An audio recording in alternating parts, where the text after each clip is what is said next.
Assalamualaikum warahmatullahi wabarakatuh. Bapak narasumber serta seluruh peserta yang saya hormati. Dalam Al-Quran tentu eksistensi dari segala macam persoalan hidup itu memang sudah ada. Dari berbagai macam lini, apakah pendidikan, ekonomi, dan lain sebagainya. Tapi hari ini yang menjadi PR besar kita, terutama orang Islam, adalah bagaimana mengaktualisasi Al-Quran itu dalam kehidupan kita, termasuk pada tema-tema yang kita bahas pada sore hari ini. Maka mungkin itu yang ingin kami tanyakan kepada Bapak Profesor, bagaimana tentang kontekstualisasi pemahaman Al-Quran ini, sehingga kemudian kita tidak terjebak hanya kepada cerita-cerita yang indah dalam Al-Quran, tetapi kemudian tidak bisa kita aktualisasi ke dalam kehidupan kita. Mungkin itu Pak Prof. Terima kasih. Assalamualaikum warahmatullahi wabarakatuh. Bagaimana nak mengaktualisasikan, nak mempraktikalkan Al-Quran itu dalam kehidupan. Saya tidak nafikan, sekarang ini ada juga sebahagian daripada kita yang berteori. Maksudnya teori itu kita hanya bicara dalam bilik yang berhawa dingin ini, yang sejuk ini. Tetapi kita tidak di luar, tidak mengamalkannya di luar. Dan menyedihkan, universiti yang tertua, yang dikatakan universiti tertua, menyediakan pengajian Islam dalam dunia Islam ini pun, Al-Azhar, rakyatnya sendiri tidak mendapat manfaat daripada akhlak Islam itu sendiri, sehingga kan orang-orang Mesir itu kebanyakannya tidak mampu pun untuk beratur, berbaris, untuk menaiki bus, kan? Tak pandai lagi pun. Sedangkan universiti tertua ada di situ. Dulu ada cerita, tapi saya tak tahu cerita itu betul ke tidak. Tapi sekadar cerita untuk kita ambil manfaat. Dikatakan pemimpin pemerintah Perancis datang ke Mesir. Lalu dia pun berjalan-jalan di Bandar Kahirah dan dia lihat ada orang Mesir yang kencing di tepi jalan. Nampak dinding dia kencing, nampak dinding dia kencing, sehingga dia tegur kepada Husni Mubarak. Apa ni? Tak ada tamadun kencing di tepi jalan, kan? Kencing di dinding.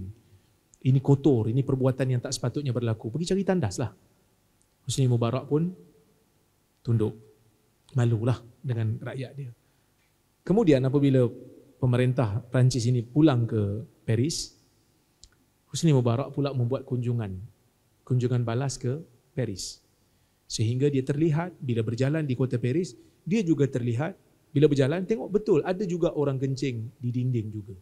Jadi Husni Mubarak pun kata, awak kata pada rakyat saya, yang rakyat saya kencing di dinding, sekarang rakyat awak pun sama. Tetapi setelah disemak, rupanya itu adalah rakyat Mesir yang duduk di Perancis.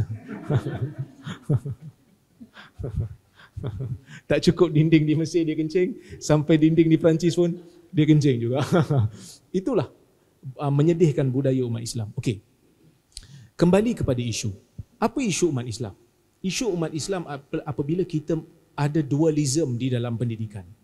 Kita belajar agama, kita belajar subjek selain daripada agama. Kita belajar matematik, kita belajar ekonomi. Tetapi tidak ada integrasi di antara ilmu-ilmu ini. Kita belajar ilmu agama tetapi terasing daripada praktikal. Kita berada di dua lorong yang berbeza yang tidak akan bertemu sampai bila-bila. Oleh kerana itulah integrasi kepada ilmu ini perlu ada. Kalau saya tengok, di antara negara yang ada akhlak tetapi tidak ada agamanya adalah Jepun. Jepun adalah satu negara yang mengamalkan akhlak Islam, walaupun Islam tidak ada di sana, walaupun Islam tidak begitu dominan di sana. Jadi kalau tanya pada saya, kita kena kembali kepada basic. Di sekolah dasar, sebelum daripada sekolah dasar, di sini panggil apa kalau kindergarten? Taman kanak-kanak. Kalau di Malaysia dipanggil tadika. Taman didikan kanak-kanak. Tadika. Daripada TK, daripada tadika, kita perlu asuh anak-anak ini untuk berakhlak dengan akhlak yang baik. Orang Islam bercerita tentang nazafah, bercerita tentang pembersihan, mesti bersuci, nak solat kena ambil wudu, tapi orang Islam negaranya kotor. Pergi saja tengok di Al-Azhar Mesir. Saya sedih tengok Al-Azhar. Di Jordan pun sama, tapi Al-Azhar itu di Masjid Al-Azhar kotor dengan sampah yang begitu banyak. Sehingga kan kita rasa macam mana mereka boleh selesa hidup dalam sampah. Kan? Jadi kalau nak tanya pada saya, kita kena revamp sistem pendidikan kita. Dan kena berikan sesuatu yang bersifat praktikal. Contohlah, kita bercerita tentang hadis, tentang sunnah. Saya sebut pada pelajar-pelajar KUIPS.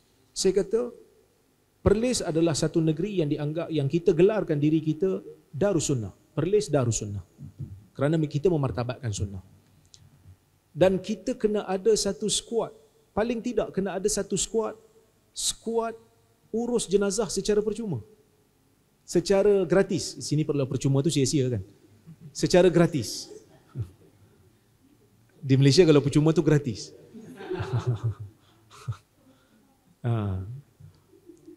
Secara gratis. Supaya orang melihat keindahan sunnah itu diamalkan. Kerana kalau di negara kami di Malaysia, bila nak urus jenazah, pengurusan jenazah itu kadang-kadang bayarannya mahal.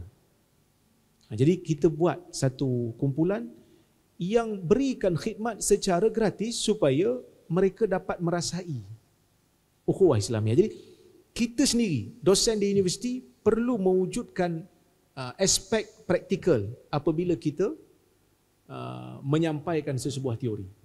Kita yang berada di universiti ini perlu ada. Perlu wujudkan. Contohlah kita mengajar 14 minggu. Kalau di sini 14 minggu satu semester, 14 minggu. 14 minggu. Luangkan 2 minggu, 3 minggu untuk berjumpa dengan masyarakat, buat strik dakwah, jumpa orang miskin, santuni mereka, bawa mereka pergi berjumpa dengan orang-orang yang memerlukan. Jadi pelajar kita, mahasiswa kita akan terbiasa hands on. Kan? Sebelum mereka turun berdakwah, mereka telah diberikan pendedahan sewaktu mereka belajar.